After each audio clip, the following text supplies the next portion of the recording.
Over the last week, my Facebook timeline has exploded with people posting their new AI constructed self-portraits from Lensa. Maybe you did too.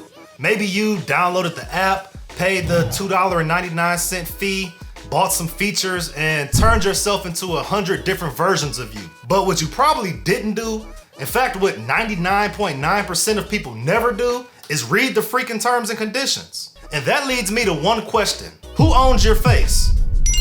Now, if you have absolutely no idea what Lensa AI is, it's basically a photo editing app that makes AI generated stylized avatars. Users upload between 10 and 20 images, and the app transforms their selfies into some type of anime, painting, or hand-drawn versions of themselves. And then of course, the user picks the one that looks the most attractive, probably much more attractive than they are in real life, and they post it on Facebook and Instagram. Because quite simply, we're just vain people who do stuff like that. Now, Lensa AI isn't a new solution. It was actually launched back in 2018 by Prism Labs, and it's had some mild success since then. But over the last week or so, it's gone ridiculously viral, and it seems that people can't resist the temptation of keeping up with the Joneses and letting technology choose their fate. Take a quick second just to look at this graph. For months and months, the company has some menial success, but barely had any growth from one month to the next.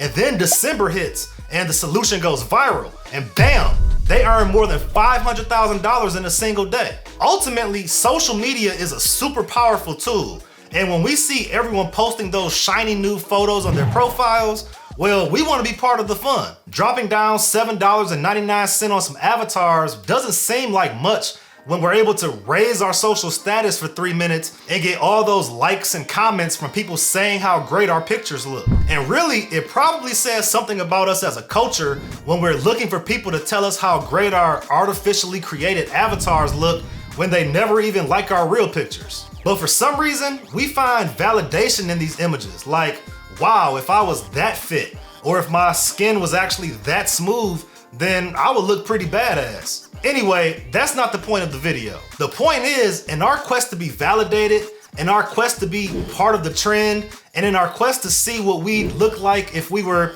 designed by AI instead of DNA, we potentially give up a lot more than that little $7.99. Because there are certain things that many people may not be aware of as a consumer, but that every great marketer knows. Every time you pick up your cell phone and sign into an app, every time you log into a social media platform, you log into Google or YouTube, someone out there is collecting data about you, building up a profile of who you are, and using that information for various purposes. And most of them do it legally, because in our rush to be the next one to get a like or a comment, we don't even read the terms and conditions. Now, I bet that before you actually signed up for Lensa, you didn't read this section that says, you hereby grant Lightricks and all Lightricks affiliates a worldwide, assignable, non-exclusive, royalty-free, fully paid, sub-licensable, irrevocable, and perpetual license in any media format and through any media channels to store, access, process, distribute,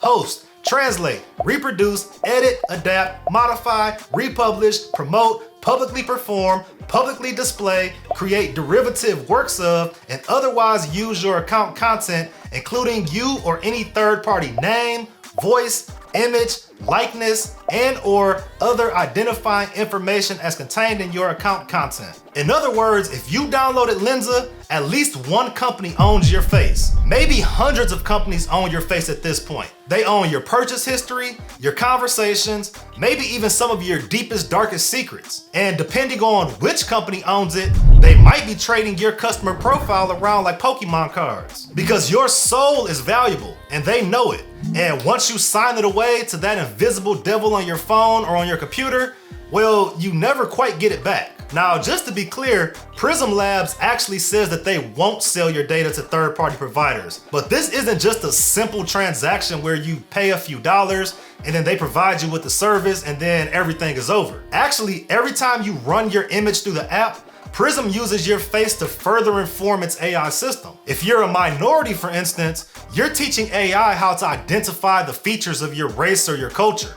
And it would take me all day to explain the many reasons why that's terrible news. Imagine the police having a description of a suspect and then they rely on artificial intelligence to scrub all the local cameras to find individuals who fit those specific features. Do I even have to explain the implications of how that can go completely wrong? Lensa, just like every other AI imagery software, uses millions of images to learn how to associate certain types of people to certain types of features. And if you ran your images through the app, then your face is also training that software. The face data is harvested using Apple's TrueDepth API, which uses the same face tracking technology that iPhone's users use to unlock their phones with their face. Imagine what could be done once someone owns your likeness. Maybe one day your face ends up on some marketing materials for a company that goes against all of your values. Or maybe your face ends up on a video game, if you're lucky. If you're unlucky, maybe it ends up on some character in a cartoon porn series. The fact is, you never really know,